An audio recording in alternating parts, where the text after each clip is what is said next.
नमस्कार, बहुत स्वागत है आपका। आप देख रहे हैं भाग्य चक्र और मैं हूं आपके साथ शैलेंद्र पांडे। आपके सोचने का, आपके विचारने का, आपके व्यवहार का आपके भाग्य पर गहरा असर पड़ता है। और अगर आप अपने व्यवहार की गड़बड़ियां नहीं सुधारते तो जीवन में कठिनाइयों का और मुश्किलों का सामना करना पड़ता है।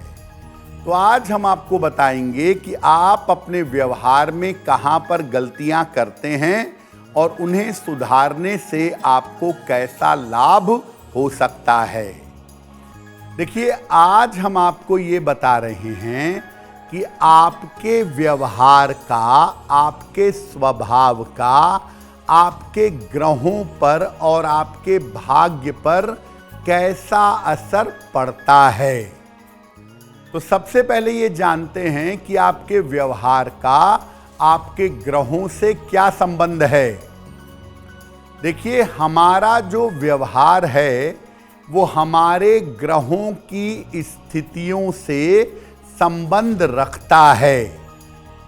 हमारे ग्रह जैसे होते हैं वैसा हमारा व्यवहार होता है, या वाइसे वर्सा, वैसा ही हमारे व्यवहार से हमारे ग्रहों की स्थितियां प्रभावित होती हैं। दोनों एक दूसरे पर मिले जुले हुए हैं। हम कोई अच्छा व्यवहार करें या हम कोई बुरा व्यवहार करें, ये सीधा हमारे ग्रहों को प्रभावित करता है। ग्रहों के कारण हमारे व्यवहार का हमारे भाग्य पर भी सीधा असर पड़ता है। और कभी कभी हमारे व्यवहार से, हमारे आचरण से हमारी किस्मत पूरी पूरी बदल जाती है। जैसे अगर आपका व्यवहार बहुत ही सुंदर है, बहुत ही अच्छा है, तो आपके जीवन में आने वाली मुश्किलें कम हो जाएंगी। और अगर आपका व्यवहार खराब है या आप दुर्व्यवहार करते हैं तो जीवन में आने वाली मुश्किलें आपकी बढ़ेंगी। भाग्य अच्छा होने के बावजूद आपको कष्ट का सामना करना पड़ेगा। देखिए, वाणी का संबंध होता है हमारे पारिवारिक जीवन से और हमारी आर्थिक समृद्धि से। हमारी फैमिली लाइफ पर और हमारे पैसे रुपए के मामले पर हमारी वाणी का सीधा असर पड़ता है। अगर हम बार बार अपशब्द बोलें, गालियां दें, अभद्र वाणी का प्रयोग करें तो जीवन में आर्थिक नुकसान उठाना पड़ेगा। और ज्यादा अपशब्द बोलेंगे तो जीवन में आकस्मिक दुर्घटनाएं भी घटेंगी और कभी कभी कम उम्र में ही बड़ी बीमारी आपको हो जाएगी। तो अगर आप अपनी वाणी को अच्छा नहीं रखेंगे तो ये बीमारी का और धन हानि का कारण बनेगा। वाणी को अच्छा रखने के लिए सूर्य भगवान को जल अर्पित करिए रोज सुबह। और अगर रोज सुबह और शाम दोनों समय कम से कम 27 बार या 108 बार अगर आप गायत्री मंत्र का जप करें तो आपको लाभ होगा। तो आपकी वाणी आपके भाग्य पर कैसे असर डालती है ये आपने समझा। आपका आचरण और आपके कर्म ये आपके जीवन को कैसे प्रभावित करते हैं ये भी समझिए। देखिए, हम जो कर्म करते हैं जीवन में या जो हमारा आचरण होता है, इसका सीधा संबंध होता है हमारे रोजगार से।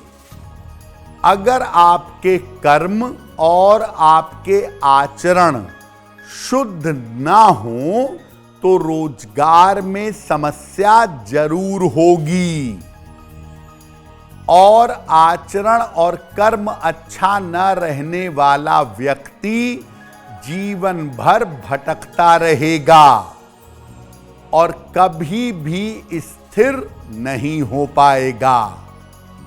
आप दूसरों को अपशब्द बोलते हैं, दूसरों के खिलाफ षड्यंत्र करते हैं, दूसरों को नुकसान पहुंचाने की कोशिश करते हैं, ऑफिस में षड्यंत्र करते हैं, पॉलिटिक्स करते हैं, अपने काम से बेईमानी करते हैं, तो आचरण आप अपना खराब करेंगे तो करियर चौपट होगा।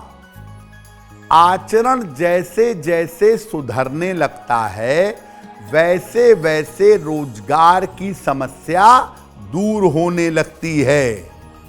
यानी आप अपनी हरकतों को, अपने कर्म को सुधारेंगे, आपका करियर और आपका रोजगार बेहतर होगा। आचरण की शुद्धि के लिए सुबह और शाम को ध्यान करिए।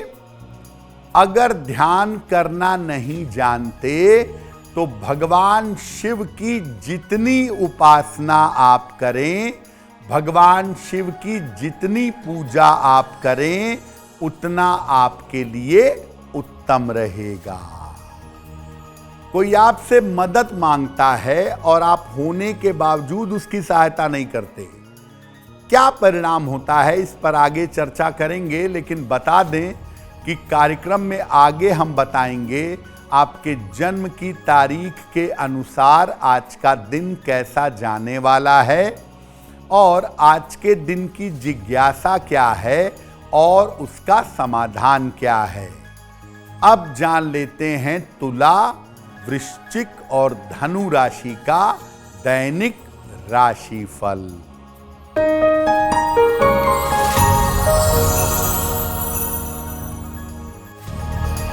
तुला राशि, करियर में सफलता मिलेगी, धन लाभ के योग बन रहे हैं, परिवार में मंगल कार्य होगा, खाने पीने की वस्तु का दान कर दें तो दिन बेहतर होगा।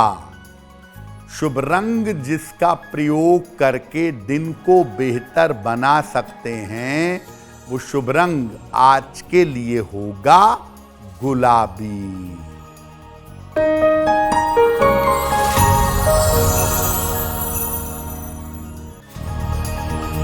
वृश्चिक राशि, धन के खर्चे बढ़े रहेंगे, चोट चपेट से बचाव करें, शाम से स्थितियों में सुधार होगा। किसी निर्धन व्यक्ति को अगर केले का दान कर दें तो दिन की मुश्किलें कम हो जाएंगी। शुभ रंग जिसका प्रयोग करके दिन को बेहतर बना सकते हैं वो शुभ रंग आज के लिए होगा नारंगी। देखिए, अगर आपकी जिम्मेदारी है परिवार के प्रति, अपने ऑफिस के प्रति, भाई बहन, पति पत्नी, मित्र, इसके प्रति आपकी जिम्मेदारी है और आप जिम्मेदारी निभाने में सक्षम हैं, उसके बावजूद आप जिम्मेदारी की अवहेलना करेंगे तो क्या होगा? देखिए, हम जो जिम्मेदारियां पाते हैं जीवन में उनका संबंध होता है हमारे जीवन की बाधाओं के साथ। चाहे ऑफिस की जिम्मेदारी हो, चाहे घर की जिम्मेदारी हो।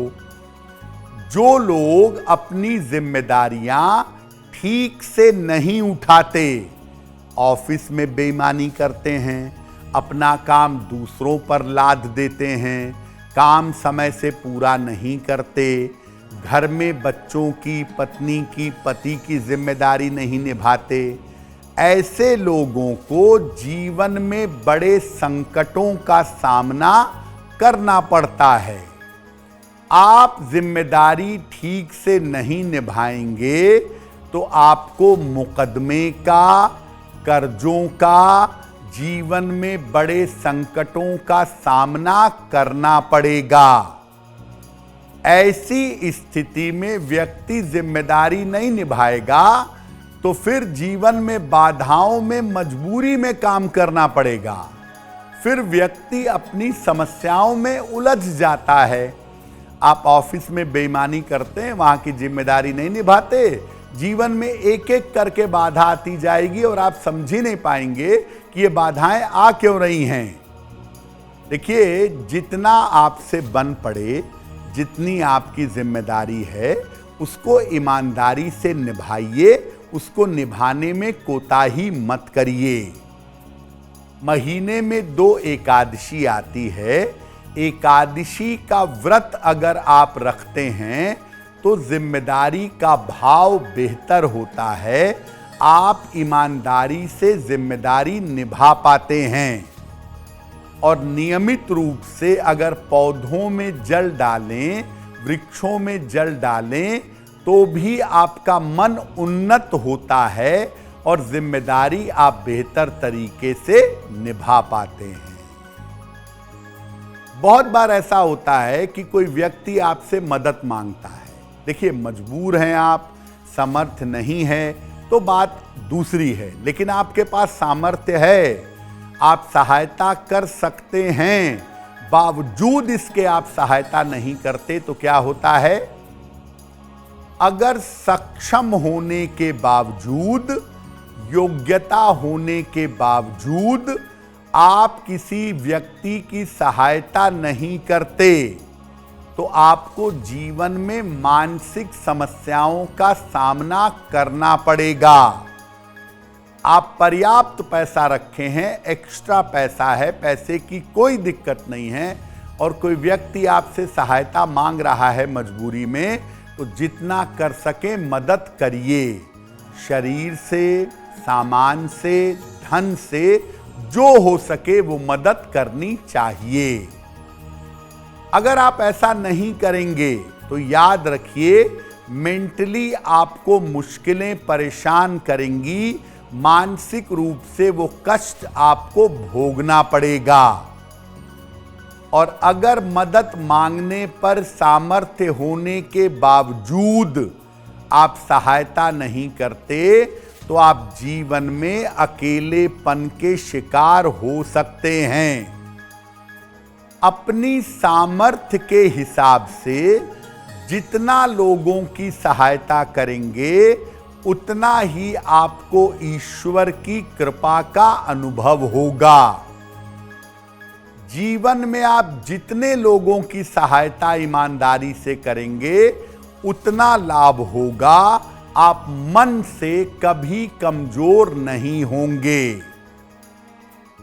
आप चाहते हैं कि आप ज्यादा से ज्यादा लोगों की सहायता कर पाएं, ज्यादा से ज्यादा लोगों की देखभाल कर पाएं, तो दिन भर में कुछ समय ईमानदारी से ईश्वर के लिए निकालिए, प्रार्थना करिए।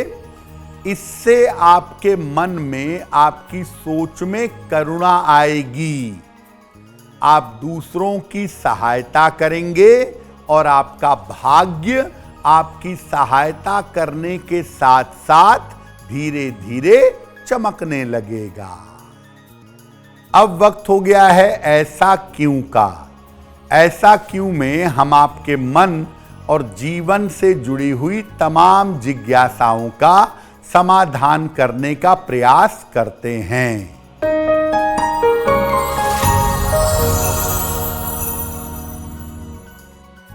लोगों का ऐसा कहना है कि सूरज ढलने के बाद शाम को या रात को नाखून नहीं काटने चाहिए, ऐसा करना अशुभ होता है। क्या ऐसा है?